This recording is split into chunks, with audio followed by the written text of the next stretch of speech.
What happened when the other family showed up at Thanksgiving? The photo was innocent enough, just my husband Jake cutting into a turkey, his face lit up with that genuine smile I hadn't seen at home in months. But we don't own those blue plates. And that's not our dining room. I'm staring at his phone screen at 11:47 p.m. on a Tuesday, my hands shaking as I swipe through image after image of Jake at what looks like an intimate family dinner. There's Jake helping a little girl, maybe 6 years old, reach the mashed potatoes. Jake laughing with an older man who's clearly the father figure. Jake sitting next to a blonde woman whose hand rests casually on his shoulder. The timestamp shows last Thursday.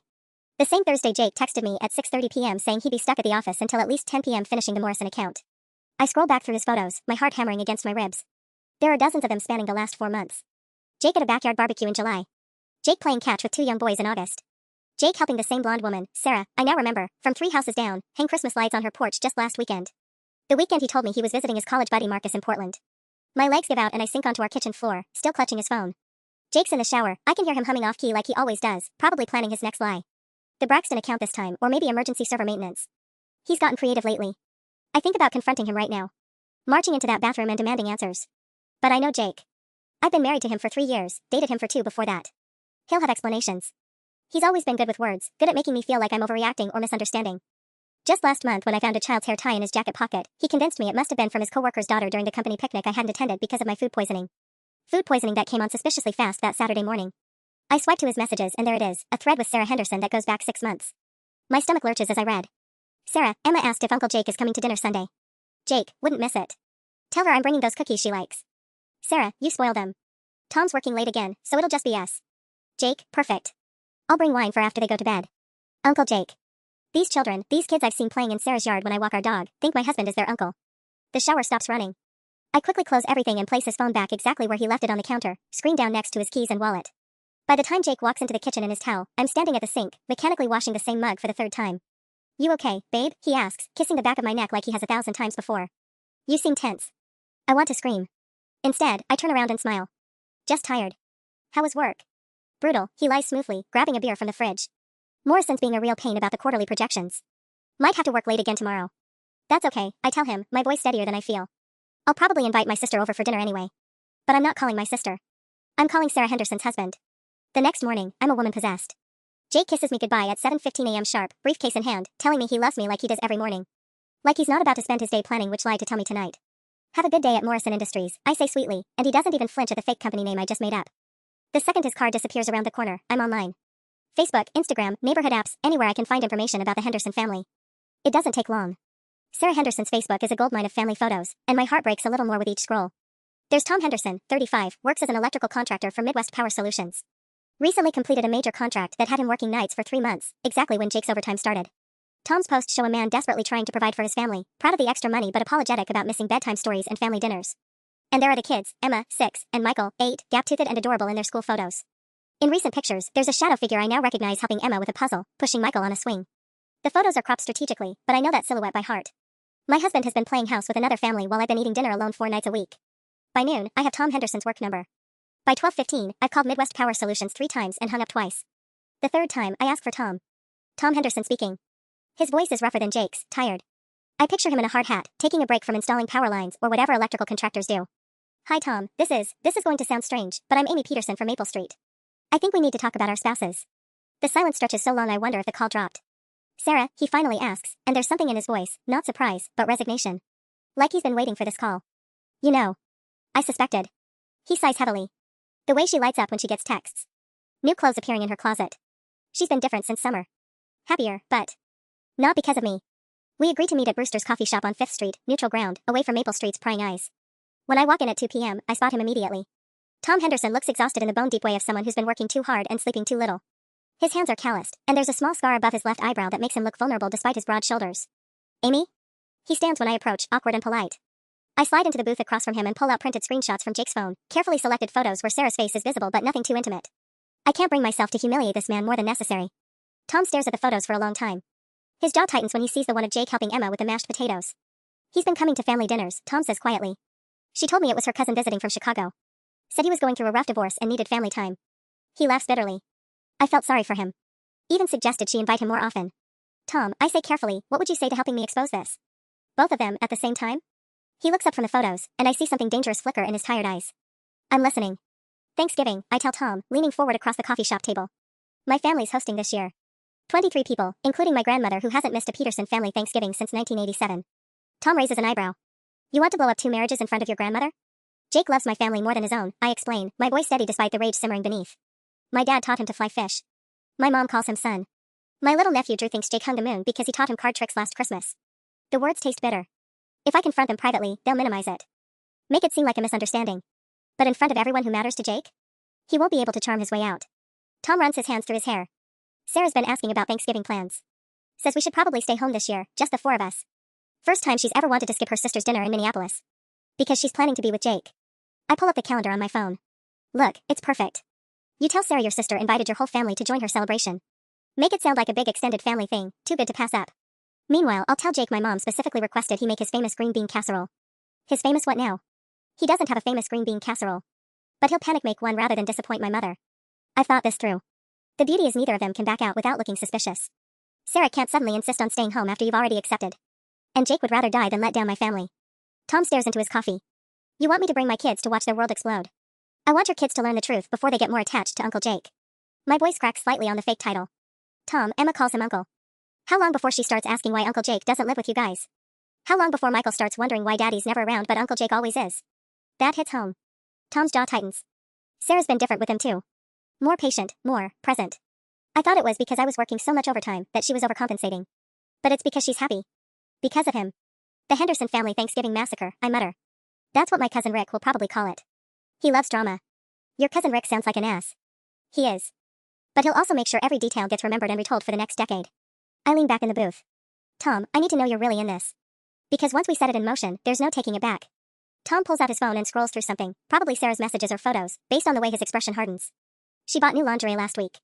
Victoria's secret bag in her closet. We haven't been intimate since August. Jake's been showering twice a day, I tell him quietly. Always when he gets home from his overtime. And he started using cologne again. The expensive stuff he only wore when we were dating. 4:30 p.m., Tom says suddenly.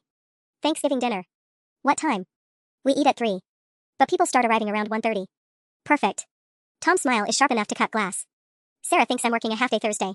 I'll tell her your sister moved dinner to 4:30, gives us time to drive over after my shift. He pauses. What's your address? 1247 Oak Ridge Drive.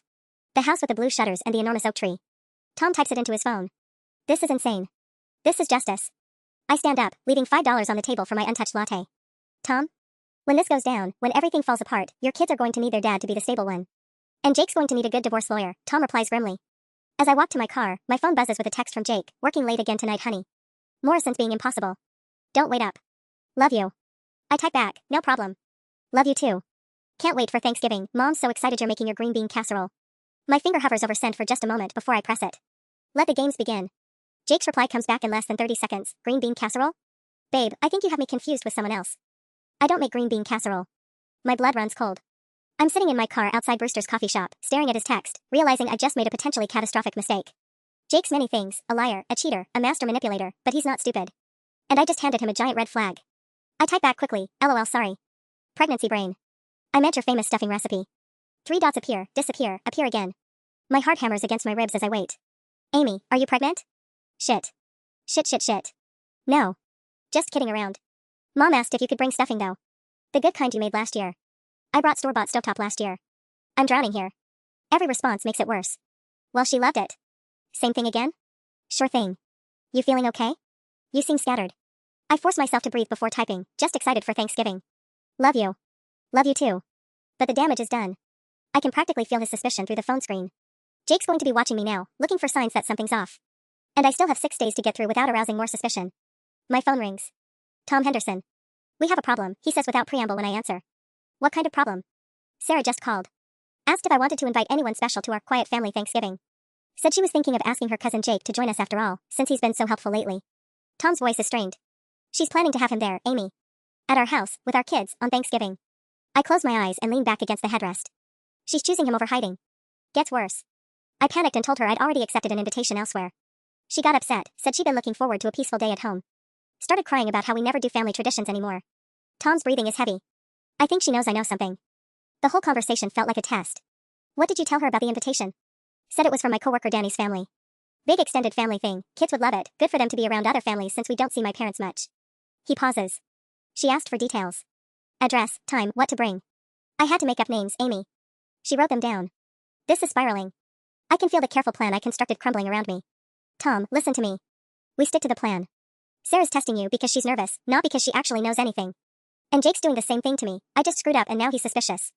Maybe we should call this off. No. The word comes out harder than I intended. Tom, I found more photos last night.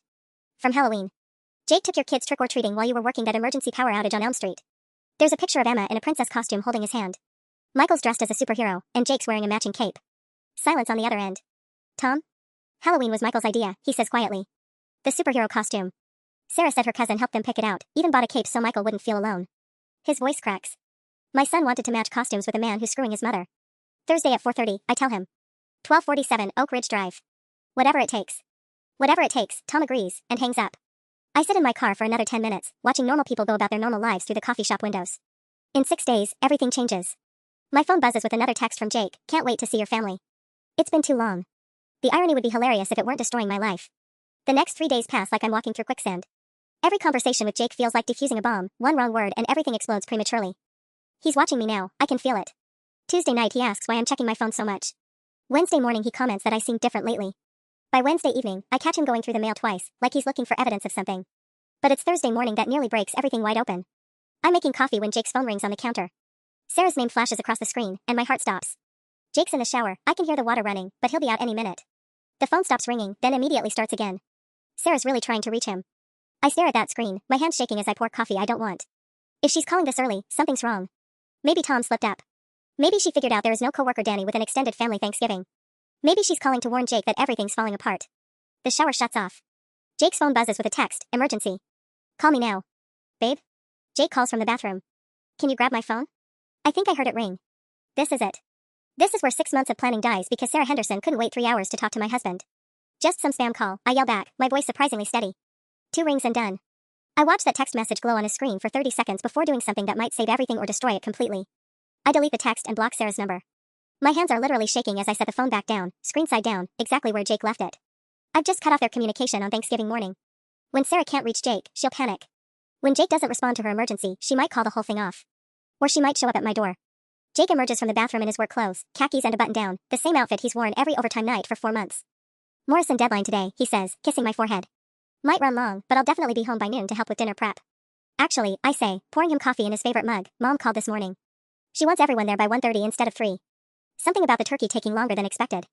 Jake freezes with the mug halfway to his lips. 1:30? That's really early. I know, but you know Mom. When she gets an idea. I shrug, going for casual.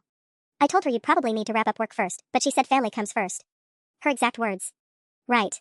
Of course. Family first. Jake sets down his mug, and I notice his hand trembles slightly. I should probably head in early then, get everything finished. Good idea. Oh, and Jake? Don't forget the stovetop stuffing on your way home. Mom's counting on it. He nods absently, already pulling out his phone. I watch him try to send a text, probably to Sarah, and frown when it doesn't go through immediately. Weird, he mutters.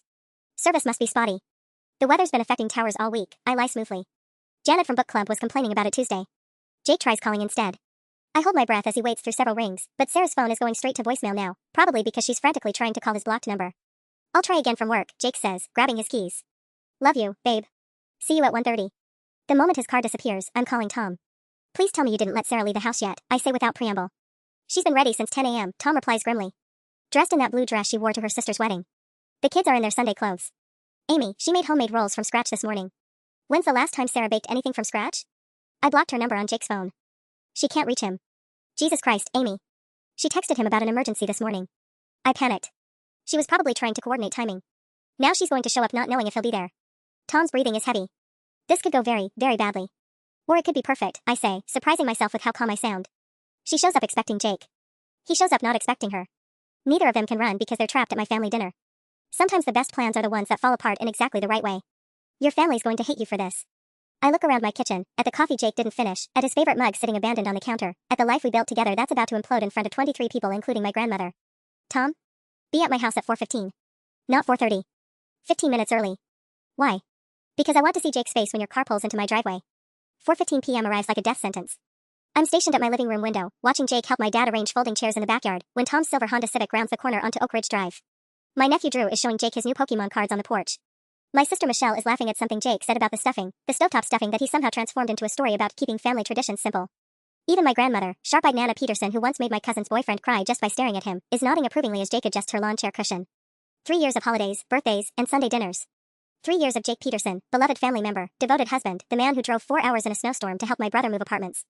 The Honda pulls into my driveway. I watch Jake's head snap up from Drew's Pokemon cards like he's been electrocuted. Even from 30 feet away, I can see the blood drain from his face as Tom Henderson steps out of the driver's side, followed by a woman in a blue dress who must be Sarah. But it's the kids that make Jake actually stumble backward. Uncle Jake.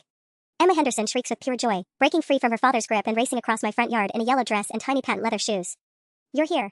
Daddy said we were going to a new family's house, but you're here. Michael's right behind her, 8 years old and gap-toothed, carrying what looks like a handmade card. We made you a turkey drawing, Uncle Jake. Mom said you might not come, but you did. 23 members of my family watch my husband freeze like a deer in headlights as 2 children who aren't related to any of us fling themselves into his arms, calling him Uncle. Jake? My mother appears at my elbow, her voice carefully controlled in that way it gets when she's processing something that doesn't make sense. Sweetie, who are these children? Sarah Henderson has stopped walking. She's standing next to Tom's car, staring at the crowd of Petersons scattered across my yard, at the folding tables and the football game on the portable TV and my Uncle Gary's famous pre-dinner beer lineup. Her perfectly applied makeup can't hide the dawning horror in her eyes. Mom, I say loudly enough for everyone to hear, I'd like you to meet the Henderson family. Our neighbors from Maple Street. Jake works so much, but he always makes time for us. Emma announces to the assembled crowd, still wrapped around Jake's waist. He helped me learn to ride my bike. And he brings cookies. My father, God bless him, is the first to speak. Jake, you didn't mention you'd been helping neighbors. There's something in his voice, not suspicion yet, but confusion. Dad prides himself on knowing everything happening in Jake's life. They talk about work, sports, weekend plans. Jake asks his advice about everything from lawn mowers to life insurance. Jake starts, then stops. He's holding Emma's hand, Michael pressed against his other side, and Sarah's 30 feet away looking like she wants to disappear into the earth. I didn't think, it wasn't really worth mentioning. Not worth mentioning? Tom Henderson's voice cuts across the yard as he walks toward us, and there's something dangerous in his tone that makes my cousin Rick actually look up from his phone. Helping my wife with the kids 3 nights a week isn't worth mentioning to your family? The silence that follows is deafening. Even the football game seems to quiet down. 3 nights a week? My mother's voice has dropped to that whisper soft level that means someone's about to get destroyed. Jake, honey, you've been working overtime 3 nights a week since July. Jake's mouth opens and closes like a fish drowning in air. Actually, Sarah Henderson says, her voice carrying across the yard with crystalline clarity, Jake's been having dinner with us every Tuesday, Thursday, and Saturday since August. She's walking toward us now, her blue dress pristine, her smile bright and terrible. He told us he was recently divorced and needed family time while he got back on his feet. The words hit like physical blows. I watch my grandmother's face cycle through confusion, understanding, and finally settle on the kind of cold fury that once made a door-to-door salesman apologize for existing. Divorced? My brother Matt steps forward, his voice deadly quiet. Matt's a lawyer, and right now he sounds like he's cross-examining a hostile witness. Jake, you want to explain to us how you're divorced from Amy while currently standing in Amy's front yard at Amy's family Thanksgiving? Emma tugs on Jake's shirt, oblivious to the adult's expressions. Uncle Jake, why is everyone being weird? Are these your other family people? Other family? My cousin Rick has abandoned all pretense of disinterest. Oh, this is getting good. Jake. My father's voice cuts through everything else. Dad's a quiet man, retired electrician, never raises his voice. But when he speaks, everyone listens. Son, I think you better start explaining what's going on here. Jake looks like he's about to vomit. His eyes dart between Sarah, me, Tom, and the 23 Peterson family members who are all staring at him with expressions ranging from confusion to dawning horror. It's not what it looks like, he starts, and I almost laugh at the cliché. Really? Tom Henderson steps closer, and I notice his hands are clenched into fists. Because it looks like you've been lying to my wife about being divorced, lying to your wife about working overtime, and playing house with my children while I work 60-hour weeks to support them. Oh my God. My sister Michelle claps her hand over her mouth. Jake, are you having an affair? Michelle. My mother snaps, glancing pointedly at Emma and Michael, who are still pressed against Jake's sides like human shields. But Emma's not stupid. 6 years old, but not stupid. What's an affair, she asks, looking up at Jake with those wide, trusting eyes. Uncle Jake, what's an affair? It's when a daddy loves someone who's not the mommy, Michael answers matter-of-factly. Tommy Brewster at school said his dad had one and now his parents scream a lot. The silence that follows is broken only by my Uncle Gary muttering, Jesus Christ, and popping open another beer. Sarah finally reaches our little circle of destruction. Up close, I can see that her makeup is flawless, her hair professionally styled, her dress expensive. She's beautiful, I'll give her that. The kind of effortless blonde prettiness that makes other women check their lipstick. I'm Sarah Henderson, she says, extending her hand to my mother with surreal politeness. I'm so sorry for the confusion. Jake told us his ex-wife was, well, he said you were difficult about him spending time with other people's children. My mother stares at Sarah's outstretched hand like it's a snake. His ex-wife? My grandmother's voice could freeze lava. Young lady, I was at their wedding 3 years ago. I have the photos on my mantle. That's impossible, Sarah says, but her voice wavers. Jake showed us the divorce papers in September. Tom Henderson laughs, sharp and bitter. Sarah, honey, ask yourself why a recently divorced man needs to forge legal documents to impress his neighbor. The realization hits Sarah like a physical blow. I watch her perfect composure crack as she turns to look at Jake, really look at him, still surrounded by her children and my family. You're married, she whispers. You're actually married to her. You're married, she whispers. You're actually married to her. Jake's face has gone completely white. Emma and Michael are still clinging to him, but now they're looking around at all the adult faces with growing confusion and fear. Sarah, Jake starts, his voice barely audible. I can explain. Explain what? Tom Henderson's voice cuts through like a blade. Explain how you've been playing daddy to my kids while their real father worked double shifts to afford Emma's dance classes? Explain how you convinced my wife to buy lingerie for a man who already has a wife. My mother makes a small, sharp sound like she's been slapped. Jake Michael Peterson. My grandmother's voice could cut glass. She's standing now, all 4'11" of her, and I swear she looks 8 feet tall. You look at me when I'm talking to you. Jake's eyes reluctantly meet Nana's, and I see him flinch. That girl, Nana points at me with one perfectly manicured finger, sat in my living room last Christmas and told me how worried she was that you were working too hard. How she barely saw you anymore but didn't want to complain because you were building your future together. Her voice drops to a whisper. She was worried about your health while you were playing house with another man's family. Nana, I say quietly, the kids. The kids need to hear this, my brother Matt interrupts. Emma, Michael, can you come here for a second? Emma shakes her head, pressing closer to Jake. I want to stay with Uncle Jake. Sweetheart, Tom says, his voice gentler now, Uncle Jake isn't actually your uncle. He's been lying about some important things. No, he hasn't. Michael's voice is getting louder, more upset. Uncle Jake doesn't lie. He promised he'd teach me to throw a curveball and he did. He promised he'd help Mom fix the fence and he did. What fence? Tom's voice has gone very quiet. Sarah closes her eyes. The back fence panel that broke in the storm last month. Jake replaced it while you were working that emergency call in Riverside. I took overtime that day to pay Henderson, contracting $400 to fix that fence, Tom says slowly. The invoice is on my desk at home. I paid them last week. My cousin Rick lets out a low whistle. So Jake fixes the fence for free, Sarah lies about hiring contractors, and Tom pays $400 for work that was never done? That's some next level grifting right there. Rick, my mother warns, but he's not wrong. Sarah's face crumples. I was going to tell you. I was going to give the money back, You stole from your own husband to cover up your affair, my dad says, and he sounds disgusted. What kind of person does that? The kind who's been manipulated by a professional liar, I say, surprising myself. All eyes turn to me. Sarah, how many stories did Jake tell you about our marriage? How horrible I was. How I didn't understand him. Sarah's silence is answer enough. He told her you were mentally unstable, Tom says quietly. That you threatened to hurt yourself if he left. That's why he couldn't divorce you properly, he was protecting you from your own fragile mental state. The rage that hits me is so pure, so white-hot, that for a moment I can't breathe. Jake told another woman I was suicidal to justify staying married to me. He made me the villain in his sob story while I was home alone eating microwave dinners and wondering why my husband didn't love me anymore. You son of a bitch, my brother Matt growls, stepping toward Jake. You told her Amy was unstable? Amy, who organized meal trains for 3 different families this year. Amy, who volunteers at the animal shelter every Sunday. Amy, who drove to Chicago at midnight when you had food poisoning because you wanted soup from that specific deli. That wasn't food poisoning, I say clearly. That was October 15th. The same day Sarah posted photos from Emma's birthday party. Jake was there, wasn't he, Sarah? Sarah nods miserably. He faked being sick so he wouldn't miss your daughter's birthday. And I drove 6 hours round trip to bring him soup because I thought my husband was suffering. The words hang in the air like a death sentence. I watched Jake's face cycle through denial, panic, and finally resignation as 23 pairs of Peterson eyes bore into him. Emma's birthday, my mother repeats slowly. Jake, that was the night you called me crying because Amy was forcing you to eat when you could barely keep water down. I prayed for you at church the next morning. My grandmother makes us sound like a wounded animal. I sent you homemade chicken soup. Drove it over myself in the rain. We all did, my sister Michelle whispers. The whole family rallied because Jake was so sick and Amy was taking such good care of him. She turns to look at me, and there are tears in her eyes. You were taking care of someone who wasn't even there. Emma tugs on Jake's shirt again, harder this time. Uncle Jake, why is everyone sad? Did you do something bad? The question comes from a 6-year-old, but it cuts deeper than anything the adults have said. Jake looks down at her, and for the first time since this started, I see genuine emotion cross his face. Not panic or calculation, actual pain. Emma, sweetheart, he starts, then stops. What do you say? How do you explain to a child that their beloved Uncle Jake is a lie? He's been pretending, Michael says suddenly, his 8-year-old brain working faster than the adults. Like when I pretend to be Spider-Man, except Uncle Jake was pretending to be, what were you pretending to be? He was pretending to be single, my cousin Rick supplies helpfully. And childless. And not a lying piece of. Richard James Peterson, my grandmother snaps. Language. But Rick's not done. Nah, Nana, this is bigger than language. Jake's been running a full-scale con operation. 2 families, 2 lives, probably 2 sets of Christmas presents. He turns to Jake with genuine curiosity. Dude, how are you planning to handle the holidays? Bounce between houses like divorced parents in reverse? The question hits something, because Jake's face goes gray. Sarah gasps. Christmas morning, she breathes. You said you had to visit your sick aunt in Denver Christmas morning. That's why you could only do Christmas Eve with us. I laugh, short and bitter. Christmas morning Jake makes his famous pancakes for my nephew Drew. It's been our tradition since Drew was 3. Jake would rather die than miss it. Famous pancakes? Tom's voice is dangerous again. Sarah makes pancakes every Sunday. Jake's been raving about them since August, saying they remind him of his grandmother's recipe. His grandmother died when he was 12, I say flatly. And she lived in Florida. She made key lime pie, not pancakes. Sarah's face crumples completely now. The pancakes were my grandmother's recipe. I was so happy that they meant something to him. I thought it was a sign we were meant to. She can't finish.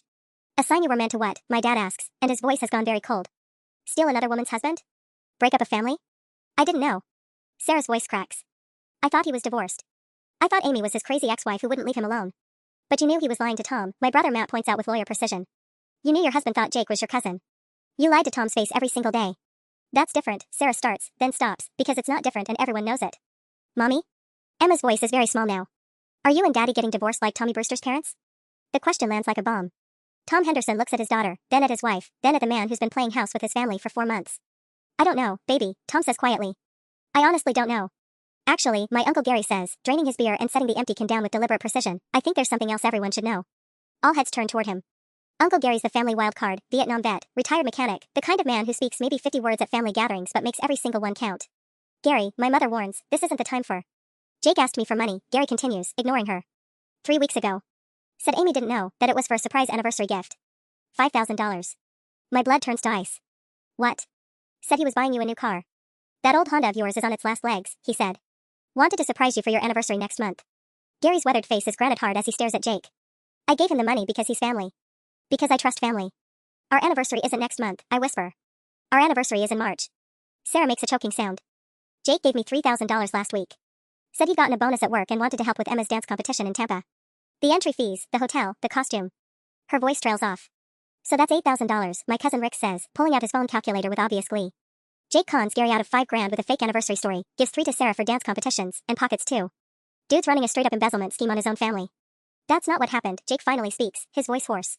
Gary, I was going to pay you back. The Morrison account bonus comes through next Friday, and There is no Morrison account, my brother Matt interrupts. I looked it up, Jake. Morrison Industries hasn't existed since 2019. They went bankrupt during COVID. The silence that follows is deafening. Even Emma and Michael have gone quiet, sensing that the adult conversation has moved into territory too dangerous for them to navigate. You've been lying about your job too? My mother asks, her voice barely above a whisper. No. I work for Meridian Solutions, you know that. Morrison is it's a client nickname for a difficult account, everyone at work calls it that. Jake's scrambling now, words tumbling over each other. It's industry terminology, you wouldn't understand. Jake, my father says, pulling out his phone, what's your boss's name? What? Dad, why would you? What's your boss's name? Dad repeats, already dialing. Because if you're working all this overtime, if you're under this much pressure, maybe I should call and explain that you're having a family emergency today. Jake's face goes from white to green. Dad, please don't call Mr. Henderson. Mr. Henderson? Tom's voice cuts through like a whip. Did you just say your boss's name is Mr. Henderson? The pieces click into place with almost audible precision. I watch Sarah's face as she puts it together. Jake working for a man named Henderson, Jake meeting the Henderson family, Jake having intimate knowledge of Tom's work schedule because Tom complains about his demanding boss who keeps adding overtime shifts. What's your boss's first name, Jake? I ask quietly. It's Thomas. Thomas Henderson. Tom Henderson stares at Jake like he's seeing a ghost. I work for Meridian Solutions. My supervisor's name is Dave Chin. His voice gets quieter. Jake, how do you know my work schedule well enough to plan around it? How do you know which nights I'll be home and which nights I won't? Jesus Christ, my Uncle Gary breathes. Jake, are you telling us you work for Tom? Not for him, Jake says quickly. With him. We're colleagues. Colleagues? Tom's voice is deadly now. Jake, I've worked for Meridian Solutions for 8 years. I know every person in that company. There's no Jake Peterson on any team, in any department, anywhere. The final lie crumbles like a house of cards in a windstorm. Jake doesn't work with Tom. Jake doesn't work for anyone named Henderson. Jake's entire professional life, the foundation of every overtime excuse and every fake deadline, is built on information he's gleaned from Sarah about her husband's schedule. Jake, my grandmother says, her voice ancient and tired, what do you actually do for work? The question hangs in the air for 30 seconds before Jake answers. I install security systems for Pinnacle Home Solutions. Residential calls, mostly. I've been doing it for 2 years. 2 years? My voice cracks. Jake, you told me you got promoted to senior account manager at Meridian Solutions 2 years ago. You showed me the business cards. You can order business cards online, my cousin Rick observes. Like, really convincing ones. I did it in college for fake IDs. So you've been lying about your job, stealing money from family, and having an affair, my brother Matt summarizes. What else, Jake? Gambling debts? Secret credit cards? A whole other family in Wisconsin? The question hangs in the air like poison gas. I watch Jake's face cycle through emotions I don't recognize, panic, calculation, and something that might be relief that it's finally over. There's no family in Wisconsin, Jake says quietly, and somehow that feels like the first honest thing he said all day. But Emma, sweet 6-year-old Emma who's been pressed against Jake's side this whole time, chooses that moment to twist the knife without even realizing it. Uncle Jake, remember when you showed us pictures of your other kids? The ones who live far away? She looks up at him with those trusting eyes. Are they coming to dinner too? The silence that follows is so complete I can hear my neighbor's dog barking 3 houses down. Other kids? My voice doesn't sound like my own. Jake's mouth opens and closes soundlessly. Sarah has gone completely white. Emma, honey, Tom says carefully, kneeling down to his daughter's level, what pictures? The ones on Uncle Jake's phone. There were 2 kids, and he said they were his children from before but they live with their mommy in a different state. Emma's voice gets excited, like she's sharing good news. He said maybe someday we could all play together. My cousin Rick starts laughing, not funny laughing, but the kind of hysterical sound people make when reality becomes too absurd to process. Dude's running a 3-family con. This is like Jerry Springer meets Ocean's 11. Rick, shut up, my sister Michelle snaps, but I can see she's fighting her own horrified laughter. Jake, my father says, his voice deadly calm, whose children were in those photos. They weren't. I don't have other children. Jake's voice is barely a whisper. I used stock photos. From the internet. Emma asked why I didn't have kids, and I panicked. You showed my daughter fake children? Tom's voice could cut steel. You made up imaginary kids to manipulate a 6-year-old? It wasn't manipulation, Jake protests weakly. She was asking questions, and I thought. You thought what? My mother interrupts. That it was normal to catfish a first grader? I love those kids. Jake's voice cracks, and for the first time, I think he might actually mean it. Emma and Michael, I love them like they're my own. Everything I did was because. Because what? Sarah's voice is raw. Because you wanted to play house? Because you wanted a ready-made family without any of the work Tom put in for 8 years? Michael, who's been quiet through most of this, suddenly looks up at Jake with those serious 8-year-old eyes. Did you lie about teaching me to ride my bike too? No. Jake drops to his knees, finally at eye level with the kids. Michael, buddy, I really did teach you to ride your bike. That was real. All our time together was real. But you lied about everything else, Michael says matter-of-factly. So how do I know what's real? It's the most devastating question anyone's asked all day, and it comes from a child. I watch Jake's face crumble as he realizes there's no good answer. Jake, my grandmother says, struggling to her feet with my Uncle Gary's help, I want you to listen to me very carefully. Everyone goes silent. Even Emma stops fidgeting. I have lived through the Depression, World War II, the Kennedy assassination, and your Uncle Rick's goth phase in 1997. Her voice could freeze fire. I have seen people do terrible things for good reasons and good things for terrible reasons. But what you've done here today, lying to children, stealing from family, breaking 2 marriages for your own selfish needs, this is the most disgraceful thing I've witnessed in 89 years on this earth. Jake's shoulders shake like he might be crying, but I can't bring myself to care. Nana's right, I say, standing up straighter. Jake, I want you out of my house. Now. The words hang in the air like a death sentence, but Jake doesn't move. He's still on his knees between Emma and Michael, and I realize he's not just reluctant to leave, he's physically unable to let go of these children who aren't his. Jake, Tom says, his voice gentler now but still firm, you need to step away from my kids. 5 more minutes, Jake whispers, and his voice is so broken it almost makes me feel sorry for him. Almost. Please, just let me explain to them. Explain what? My brother Matt interrupts. How to lie to people who love you. How to steal money from your family. What exactly are you planning to teach them? Emma wraps her small arms around Jake's neck, oblivious to the adult tension. Don't be sad, Uncle Jake. Even if you're not really our uncle, you're still our friend, right? The innocence in her voice breaks something in me. This 6-year-old is comforting the man who's been systematically destroying her family, and she doesn't even understand why. Sarah, I say, turning to face her directly, how long were you planning to let this continue? Christmas morning with Jake while Tom's at work? New Year's Eve? Emma's 7th birthday? Sarah's mascara is running now, creating dark tracks down her cheeks. I thought. God, I actually thought he was going to leave you. He said after the holidays, when things settled down at work, he'd file the final papers. She laughs bitterly. There were no papers to file because there was no divorce. What about Tom, my father asks. Did you think at all about what this would do to your husband? Tom's never home. Sarah's voice cracks. 60-hour weeks, emergency calls, weekend shifts. Jake was there for Emma's loose teeth and Michael's nightmares and parent-teacher conferences. Jake showed up. Because Tom was working those extra hours to pay for Emma's dance classes. I snap. Tom was killing himself with overtime so you could have the life you wanted, and you repaid him by falling for the first man who had time to play house. That's not fair, Sarah starts, but Tom cuts her off. Amy's right. His voice is quiet, defeated. Sarah, I took that project in Riverside because you wanted to redo the kitchen. I worked emergency calls because Emma needed dental work our insurance wouldn't cover. Every single extra hour was for this family. I know, Sarah whispers. I know, and I still. You still chose him over me, Tom finishes. You chose a man who lies to children over your husband who's never lied to you once in 10 years of marriage. Michael looks up at his parents, his 8-year-old face serious. Are we getting divorced? I don't know, buddy, Tom says honestly. Mommy and Daddy need to have some very long talks. Will Uncle Jake still come over? The silence that follows is heartbreaking. Jake's still holding Emma, and I can see him memorizing her face like he'll never see her again. No, Tom says finally. Uncle Jake won't be coming over anymore. But why? Emma's voice gets louder, more upset. He didn't do anything wrong. He helps with homework and makes funny voices when he reads stories. He lied, baby, Sarah says through her tears. Uncle Jake lied about very important things. So? Michael lies about brushing his teeth sometimes, but we don't make him go away. My cousin Rick snorts with inappropriate laughter. Kid's got a point. We all lie about brushing our teeth. Richard, my mother warns, but Emma latches onto his words. See? Everyone lies sometimes. Uncle Jake can just say sorry and everything will be okay. If only it were that simple. I watch Jake's face as he realizes he has to be the one to explain to Emma why some lies are too big for apologies. Emma, sweetheart, Jake says, his voice thick, sometimes adults make mistakes that are too big to fix with sorry. That's stupid, Emma declares with 6-year-old authority. Daddy says you can fix anything if you really want to. Tom closes his eyes like he's been punched. Emma, Jake whispers, stroking her hair one last time, I need to tell you something very important. Sometimes adults tell lies because they're scared or because they want something they can't have. I told lies because I wanted to be part of your family so badly that I forgot I already had my own family who needed me. But we need you too. Emma's voice gets higher, more desperate. Who's going to help me with my bike when the chain falls off? Who's going to make pancakes shaped like Mickey Mouse? Your daddy will, Jake says, and I watch Tom's jaw tighten. Your daddy loves you more than anything in the whole world. He works so hard because he wants to give you everything good. Michael suddenly pulls away from Jake, his face scrunched in concentration. Wait. If you have your own family, where are they? Why aren't they here? Jake's eyes find mine across the yard, and for a moment I see the man I married 3 years ago. The one who cried during our wedding vows. The one who drove to 3 different stores to find the specific ice cream I craved when I had the flu. My family is here, Jake says quietly. Amy is my family. And I hurt her very, very badly. So say sorry to Amy. Emma commands with the unshakable logic of childhood. Say sorry and give her a hug and everything will be better. I wish it worked that way, baby girl. I really do. My grandmother clears her throat, and everyone turns. She's still standing, still ramrod straight despite being 89 years old, and her voice cuts through everything like a blade. Jacob Peterson, she says, using his full name like she did when he forgot to call after that fishing trip with my dad 2 summers ago. Do you have anything you want to say to your wife? Jake slowly stands up, Emma still clinging to his hand. He looks at me across 10 feet of yard that might as well be the Grand Canyon.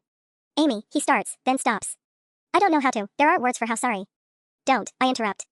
Don't you dare apologize to me in front of these children. Don't make them watch you grovel your way back into their lives. I'm not trying to. Yes, you are. My voice is steadier than I expected. Even now, you're calculating. I can see it on your face. You're wondering if the right combination of words can fix this. If you can make yourself the victim here. Jake's face flushes. That's not true. Isn't it? You've been playing the victim for months. Poor Jake, working so hard. Poor Jake, married to crazy Amy. Poor Jake, all alone and needing a family. I take a step closer. Tell me, Jake, when you were teaching Michael to ride his bike, were you thinking about the husband whose overtime was paying for that bike? When you were reading bedtime stories to Emma, did you spare a thought for the man who'd kissed her goodnight every day for the first 6 years of her life? Amy, that's enough, my mother says softly, glancing at the kids. No, Mom. It's not enough. I turn to face my family, all 23 of them standing in various states of shock and horror across my front yard. You want to know what's enough? Jake stealing $5,000 from Uncle Gary is enough. Jake lying about his job for 2 years is enough. Jake using children as shields when his lies fell apart is enough. The money, my Uncle Gary says suddenly, stepping forward. Jake, I want my money back.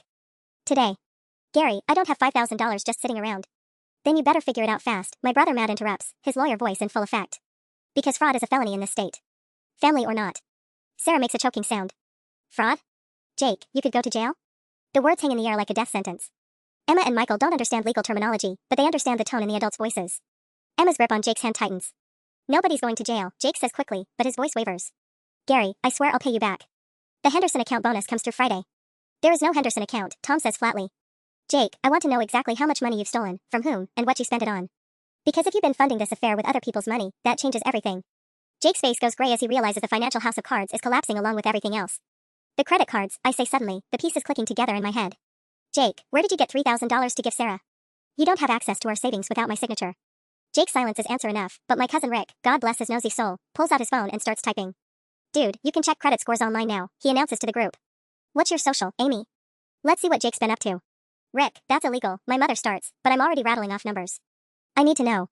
Right now, in front of everyone, I need to know how deep this goes. Rick's face goes wide as he scrolls through the results. Oh, shit. Amy, you need to call your bank. Like, now. What does it say? My father demands. 3 new credit cards opened in the last 6 months. All in Amy's name. Current balance. Rick pauses, double-checking the screen.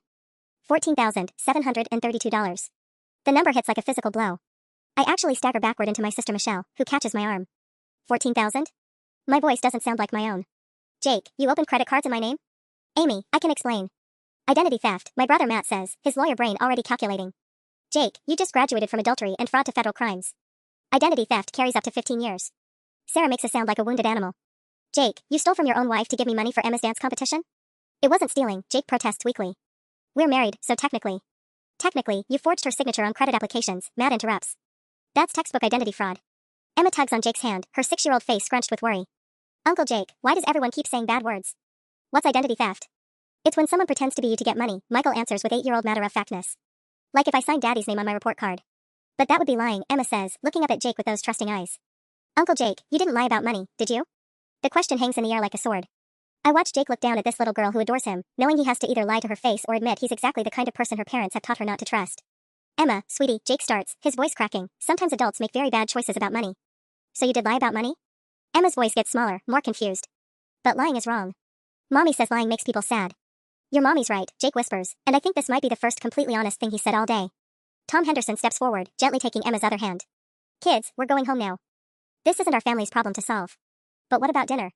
Michael asks, looking around at the folding tables and the football game still playing on the portable TV. We brought rolls.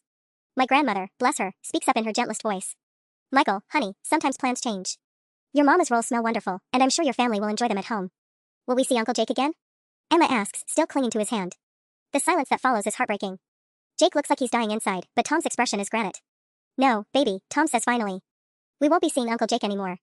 Emma's face crumples, and she starts crying, not the dramatic wailing of a tantrum, but the quiet, confused tears of a child whose world has just shifted in ways she can't understand. But I love Uncle Jake, she whispers. I know you do, Tom says, picking her up despite her protests. But sometimes loving someone isn't enough to make everything okay. As the Henderson family walks toward their car, Emma reaches over her father's shoulder toward Jake, her little fingers grasping at air. Bye, Uncle Jake, she calls, her voice thick with tears. I hope you stop lying soon. 23 members of my family watch a 6-year-old girl break Jake Peterson's heart with pure, innocent honesty. And somehow, that feels like justice. The Henderson family's car disappears around the corner, taking Emma's heartbroken cries with it. My front yard falls silent except for the distant sound of the Thanksgiving football game still playing on Uncle Gary's portable TV. 23 Peterson family members stand frozen like we're all processing a natural disaster. Jake remains exactly where Tom left him, staring at the empty driveway with hollow eyes. His perfectly pressed khakis are wrinkled now, his button-down shirt untucked on one side where Emma had been clinging to him. For 3 years, I thought I knew this man better than anyone in the world. Now he looks like a stranger wearing my husband's face. Well, my cousin Rick says, breaking the silence with characteristic timing, this has been the most entertaining Thanksgiving since Great Aunt Marlene got drunk and told everyone about her affair with the mailman in 1987. Rick, my mother warns, but there's no heat in it. I think we're all too emotionally exhausted for proper outrage. Jake finally looks up, his gaze finding mine across the yard. Amy, please. Can we talk? Alone? No, my father says before I can answer, stepping between us. Son, I think you've said enough for one day. Dad, please. This is between Amy and me. The hell it is. My brother Matt moves to stand beside Dad, creating a wall of Peterson men. Jake, you involve our whole family the minute you steal money from Uncle Gary. You involve us when you use our sister's identity to fund your affair. This stopped being between you and Amy about $14,000 ago. My grandmother approaches slowly, her cane tapping against the concrete. At 89, she moves carefully, but her voice could still cut glass. Jacob, she says, and somehow she makes his name sound like a curse word, I want you to look at your wife. Really look at her. Jake's eyes meet mine, and I see him flinch at whatever he finds there. That girl has spent 3 years making excuses for you to this family, Nana continues. When you missed Drew's birthday for work, Amy convinced us you sent a thoughtful gift. When you skipped my 80th birthday dinner, Amy told us you were devastated but had a client emergency. Every single time you chose another woman's family over ours, Amy protected your reputation. Nana, I start, but she holds up one perfectly manicured hand. I'm not finished. Her voice drops to barely above a whisper, forcing everyone to lean in. Jake, that girl loved you enough to lie for you before she even knew she was lying. What does that tell you about the kind of person you threw away? Jake's face crumples. I know I messed up. You didn't mess up, my Uncle Gary interrupts, crushing his beer can with one hand. You didn't accidentally trip and fall into another woman's bed. You planned this. Credit card applications don't fill themselves out. Those kids didn't accidentally start calling you uncle. You built this by piece for months. Gary's right, I say, surprised by how steady my voice sounds. Jake, you researched Tom's work schedule so you'd know when it was safe to visit. You memorized Emma and Michael's routines so you could be there for bedtime stories. You opened credit cards in my name to fund birthday presents and dance costumes for children who weren't yours. I take a breath. That's not a mistake. That's a campaign. Jake opens his mouth to respond, but my phone rings. The display shows Tom Henderson's number. It's Tom, I announce, putting it on speaker. Tom's voice crackles through, rough with exhaustion. Amy, Sarah's locked herself in the bathroom. The kids are asking questions I don't know how to answer. Emma wants to know if Uncle Jake is coming to help her practice riding her bike tomorrow. The words hit Jake like physical blows. I watch him sink onto my porch steps, head in his hands. Tom, I say gently, what do you need? Honestly? I need to know this is over. I need to know Jake won't try to contact them again. Because if he shows up at my door trying to explain himself to my children, I can't be responsible for what happens. My father steps closer to the phone. Tom, this is Amy's dad, Robert Peterson. You have my word, Jake won't be bothering your family again. How can you promise that? Tom asks. Dad looks at Jake with an expression I've never seen before, complete disappointment. Because as of today, Jake Peterson is no longer part of this family. The words hang in the air like a death sentence. Jake's head snaps up, his face white with shock. Dad, you don't mean that. I absolutely do. Dad's voice is steady, final. Jake, you stole money from my brother. You committed fraud using my daughter's identity. You broke 2 families for your own selfish needs. He pauses. You're not welcome at Peterson family gatherings anymore. That goes for all of us, my mother adds quietly. Jake, we loved you like a son. But sons don't destroy their families for entertainment. I watched 3 years of Jake's carefully cultivated relationships crumble in real time. The fishing trips with Dad. The cooking lessons with Mom. The card tricks he taught Drew. The way Nana always saved him an extra piece of pie. Gone. All of it, gone. Amy, Jake whispers, his voice breaking, please. Don't let them do this. We can work through this. Marriage counseling, whatever you want. Jake, I say, and my voice is calm as winter morning, I want a divorce. The words I've been avoiding for months finally come easily. Jake stares at me like I've grown a second head. You don't mean that. I absolutely do. I pull out my phone, scroll to my brother's contact. Matt, can you recommend a divorce attorney? I'd like to file papers Monday morning. Amy, wait, Jake scrambles to his feet, panic replacing shock. The credit cards, the money, I'll pay everything back. I'll get a second job, With what job? My cousin Rick interrupts. Dude, you've been lying about working for companies that don't exist. What's your actual employment situation? Jake's silence stretches too long. Jake, my mother says slowly, please tell me you actually work for Pinnacle Home Solutions. I did, Jake admits. Until 3 weeks ago. The confession hits like a bomb. My Uncle Gary starts laughing, not amused laughing, but the bitter sound of a man who's just realized how thoroughly he's been played. So you conned me out of $5,000 3 weeks ago, knowing you were unemployed, Gary says. That's not family crisis money, Jake. That's straight up theft. Jake's shoulders shake like he's crying, but I find I don't care anymore. The man I married wouldn't have stolen from family. The man I married wouldn't have used children as props in his elaborate lies. The man I married died sometime over the last 6 months, replaced by the stranger who wears his face. Jake, I say, my voice steady, I want you to pack a bag and leave tonight. Stay wherever you want, but not here. Amy, please. This is my home too. No, my grandmother says, her voice ancient and implacable, home is where people love and trust each other. You gave up the right to call this place home when you decided loving it wasn't enough. As Jake walks toward the house to pack his things, my nephew Drew comes running around from the backyard, where he's apparently been playing during the entire confrontation. Uncle Jake. Drew calls, 6 years old and gap-toothed and completely oblivious to the adult drama. Want to see the card trick I've been practicing? Jake stops walking. For a moment, his face transforms back into something resembling the man I married, gentle, patient, genuinely delighted by a child's enthusiasm. Maybe later, buddy, Jake says quietly. Uncle Jake has to go away for a while.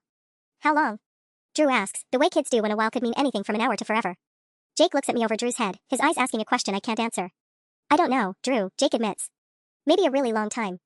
And somehow, watching Jake Peterson break a 6-year-old's heart for the second time in one day, I finally understand that the man I married really is gone. 20 minutes later, Jake's car disappears around the same corner that took the Henderson family. His suit,